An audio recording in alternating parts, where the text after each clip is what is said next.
সারা পৃথিবীর ইহুদি খ্রিস্টানরা দেখতে পাইল মুসলমানরা যদি মুসলমানদের আসলি নিয়মে চলে, মুসলমানরা যদি সাহাবায়ে কেরাম নবীর আল্লাহর হুকুম মতে, নবীর তরিকা মতে, সাহাবায়ে কেরামের মতে, সাহাবায়ে কেরামদের অনুসরণ করে, নবীকে অনুসরণ করে, আল্লাহর কালামে পাক নবীজির হাদিসকে অনুসরণ করে চলে, তাদেরকে কখনো পরাজিত করা যাবে না, তাদেরকে দুর্বল করা যাবে না, তাদেরকে কখনো আমরা পরাজিত করতে পারবো না।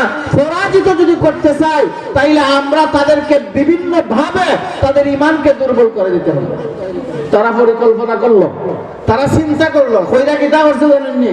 আমাদেরকে ঈমান দুর্বল করার জন্য, আমাদের ঈমানকে নষ্ট করে দেওয়ার জন্য তারা প্রথমে চালু করছে টিভি। প্রথমে কিতা চালু করছে? টিভি।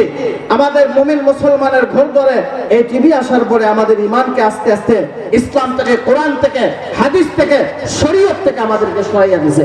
যখন দেখলো যে টিভিটা খালি মানুষের যারা গড় থাকে এরা দেখে, রাস্তাঘাটে দেখার পথ নাই, কখনো রাখার পথ নাই, তখন তারা চালু করে দিল মোবাইল। ও মুমিন মুসলমান ভাইরা একটু চিন্তা করে দেখবেন, সারা পৃথিবীর ইহুদি খ্রিস্টানেরা চিন্তা করতেছে কিভাবে মুসলমানদেরকে মসজিদ থেকে দূরে সরানো যায়, কিভাবে মুসলমানদেরকে ঈমান ইসলাম থেকে দূরে সরানো যায়।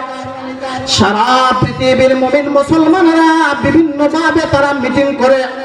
প্রথমে আমাদেরকে টেলিভিশন চালু করে দিল, প্রত্যেক মুমিন মুসলমানের ঘরে টেলিভিশন ছিল। এরপরে তারা আমাদেরকে চালু করে দিল মোবাইল। এই মোবাইল আমাদের প্রত্যেকের ঘরে ঘরে, প্রত্যেকের হাতে হাতে, প্রত্যেকের ঘরে ঘরে মোবাইল দিয়ে আমাদের ঈমানটাকে তারা ধ্বংস করে দিতেছে। আপনারা যারা আছেন আমার মুমিন মুসলমান ভাইরা, আপনাদের বিবেক কি বলে? আমি যে কথা আপনাদের সামনে বলতে চাইতেছি একটু চিন্তা করে দেখেন তো। যারা আমাদেরকে এই মোবাইলটা আবিষ্কার করে দিল, তারা চাইলে তো শুধু আমাদের জন্য কথা বলাটাই রাখতে পারতো না?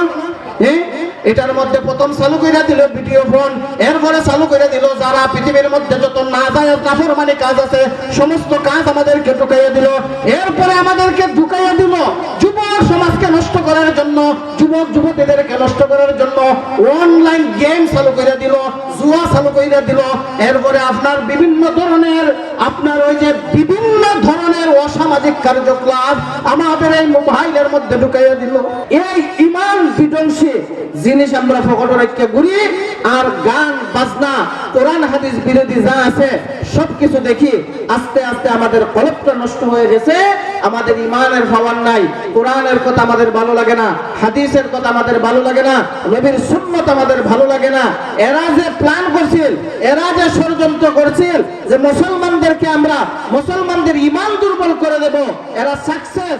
আমরা আমাদের জায়গা ঠিক রাখতে পারছি না, এদের ষড়যন্ত্রের কাছে আমরা পরাজিত হয়ে গেছি।